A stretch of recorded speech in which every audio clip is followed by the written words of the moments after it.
దిశ దిశ గోవా ఏది గోవా దిశ గోవా ఏది ఒకసారి ఆగినాను గోవా ఏది తీసి చూపించాలి అది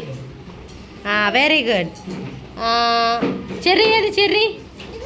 చెర్రీస్ అది ఓకే వాటర్ మిలన్ ఏది అందులో వాటర్ మిలన్ ఏది వాటర్ మిలన్ డాడీ తెస్తారు కదా నీకు వాటర్ మిలన్ అది బనానా ఇది వాటర్ మిలన్ ఇది చెర్రీ ఇది స్ట్రాబెర్రీ ఇది గ్రేప్స్ ఇది గోవా ఓకేనా గోవా ఇది బనానా ఇది గ్రేప్ ఏంటి వెరీ గుడ్ అదేంటో పడిపోయింది ఏంటది వాటర్ మిలన్ అక్కడ పెట్టాను ఎక్కడ పెట్టి ఆడుకో